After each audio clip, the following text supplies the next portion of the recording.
Hey guys, Bearded Viking Gamer here. Today I want to do a review of a Switch game which is Bloodstained Curse of the Moon.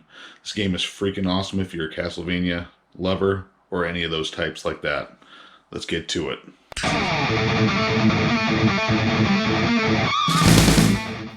Okay guys, here we are.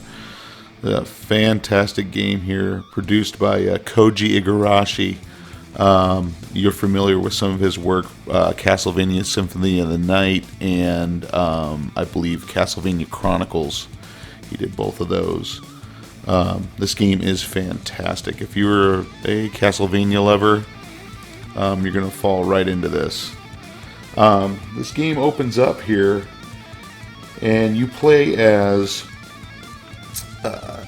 Zangetsu. He is a cursed swordsman hunting down demons for revenge, as well as three other playable characters you get to play as: Miriam, Alfred, and Gable. But we'll get here in a little bit. Right now, Zangetsu, he reminds me of this game's got a cool mixture of nostalgia for me. Anyways, this is a typical Castlevania style, but like I see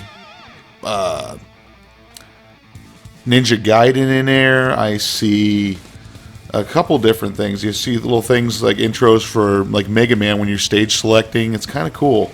I like things like that.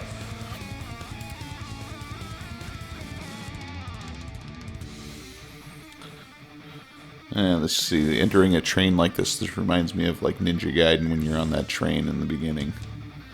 But it's got cool little features. I mean, each character does have their own unique skill set. This guy has his sword, and you have that kind of a diagonal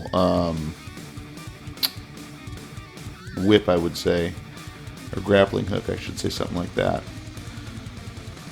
I like the whole castle in the background there. The artwork on this is really cool. Reminds me totally of the Castlevania stuff. You can totally see where it came from with Koji's vision, but it's amazing. I mean, you see things like even the boss battles like this. This boss battles are freaking cool. I mean, they're not very, very hard once you learn the patterns, but they're fun, and it's just cool artwork. Look at that. It's just devouring those pieces into his chest as he spits it back out. So cool.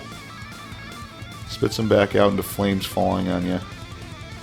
Now, after each boss, you get to have a piece fall out of the sky, and that is your next playable character. Now you can switch between, I'm playing it on the Switch, but you can switch between the L and R buttons to switch between your characters, and which makes it really cool. So say you're playing, now we're playing as a Miriam, and she has a whip and she can do slides, which is cool.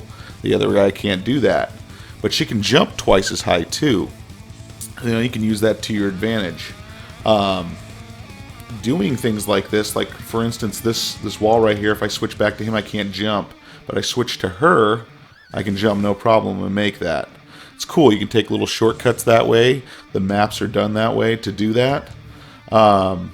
But you can swap between each character. So say you're running low on health on one character, you swap, and you have the full health of your other character. Now you got to be careful doing that, because say you get killed, your other character, whatever the health you had left on it, is your remaining health. So you could really screw yourself at running all your characters low by swapping between all of them.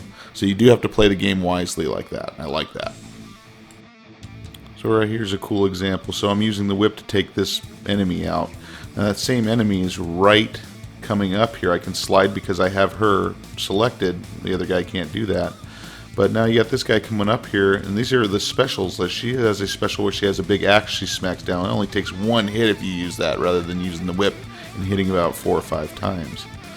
Yet here's another boss. Like, the bosses are cool, they're different, and they're unique, and it makes it a lot of fun. We'll dodge some of these pieces here, and he'll come back, and now we're dodging some of this. The roof here. Those little spikes on the roof too is things to watch out for. I like to see each boss. You have to learn them. Now you got all the bubbles. You got to try to dodge and as you fight him. Very cool. So we've defeated this boss. Here's our next playable character, and this is Alfred. I don't care for his weapon so much. Like that right there, that intro for the next level totally reminds me of a Mega Man or a Castlevania like that. Very cool. I'll go into Dr. Wily's stage or something. Now he has this little cane. It doesn't have a far reach. It doesn't really do much, but his little flame effect, that brings me back to another Ninja Gaiden type move. And that's good for like those guys crawling on the roof right there. If I activate that, I don't have to worry about them falling. They can fall right on me and it'll damage them. He does have another one that reminds me of Ninja Gaiden here. Let's see if I can get a piece here and show you. Let's take this guy out real quick. This piece right here, if you remember that from Ninja Gaiden 2, another cool feature. This guy does have some cool moves. I just don't use him a ton. There are definitely situations where you do want to use him. Let's switch through here, and the stages do get more difficult. But overall, it's more fun than anything.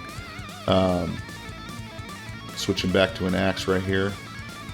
Same thing, you'll pick up potions as you're hitting those little lanterns, and the potions give you more of your, like, I guess it's your magic power, so you can use your stage as an axe. Here's your last guy on here, and he switches to,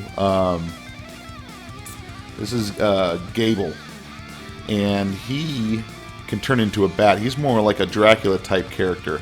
He unleashes bats as they come flying out of his cape. That's your attack mode.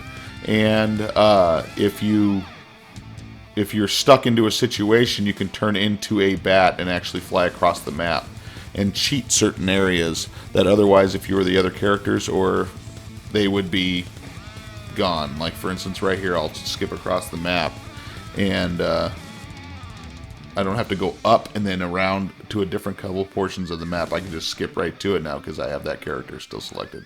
Pretty cool feature. Overall, this game is a must-have if you are a Castlevania or Ninja Gaiden for that matter. If you like those type of games, this game's incredible. I totally rate this for anybody who's going to get the system. For sure, get this. Hey, I appreciate it, guys. Thank you very much for watching the video, and make sure you hit that notification bell and get all these video updates. All right, guys, we'll see you next week.